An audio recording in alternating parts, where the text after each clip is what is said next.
Hi, this is Bethany, the originator of the Albany Peace Project, and I'm here with Mary Sise, the author of The Energy of Belief. And she's a licensed social worker who has a thriving practice here in Latham, New York.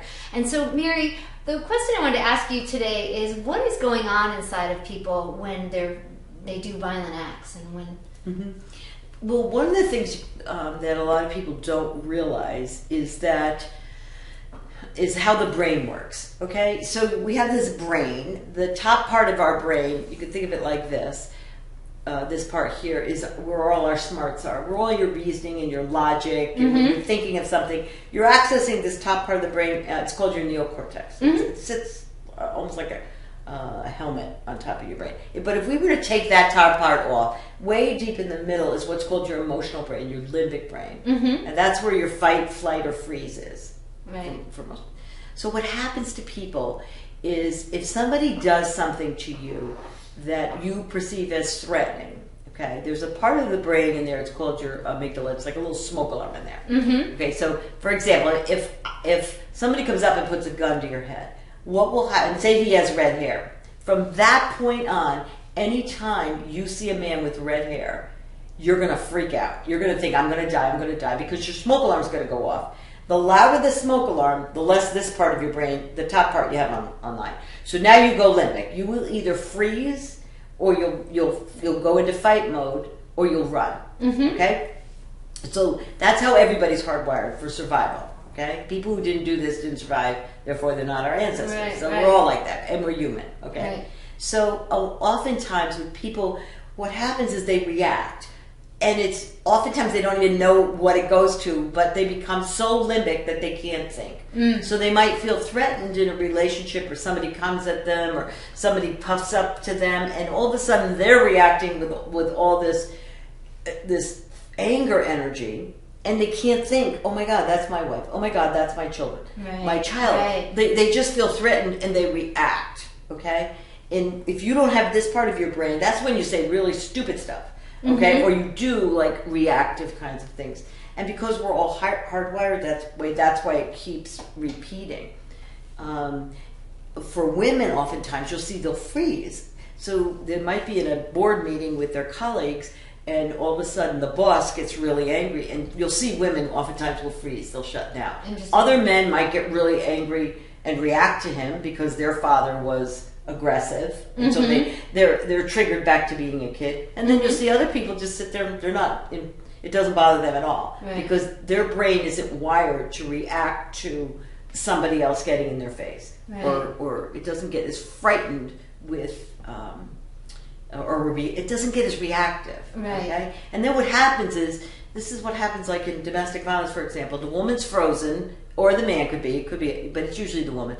The man gets more aggressive, and then after the event, and something horrible happens, and then he goes and his brain comes back online, and then he's apologetic. And then he wants to learn another way, or he's really sorry. He really didn't mean it. And that's all true. Okay, he really doesn't mean it. It's just that this part of the brain is not, you can't access it. It's reconnected to the exactly. So they just can't. And then what happens, a lot of women will go away and they'll think, oh, I should have said this, I should have said that. Like their brain comes back online and they think all the great answers, I'm going to leave that idiot or whatever. But then when they get in the situation, they freeze. And he becomes aggressive. Or you'll get two really angry people and they just start fighting, and next thing you know, horrible things are happening because they're threatened. So the solution, the problem is you can't talk to the brain like this. Absolutely. So if I'm your therapist and I'm using this part of my brain and you're in my office and I'm not threatening you, this part's online. But when you go home and you're threatened, you don't have this part of the brain. It's hijacked, So you have to use these other therapies that we have now, such as some of the acupressure things we have. There's some really good therapies now for it, to kind of quiet that down, to release that, so that the smoke alarm stops firing. Okay? And then they stop reacting. Wow. You know. And how does meditation play into helping this reconnection? What we know about the brain now that we didn't know years ago is that something they call neuroplasticity, that the brain can create new neural paths.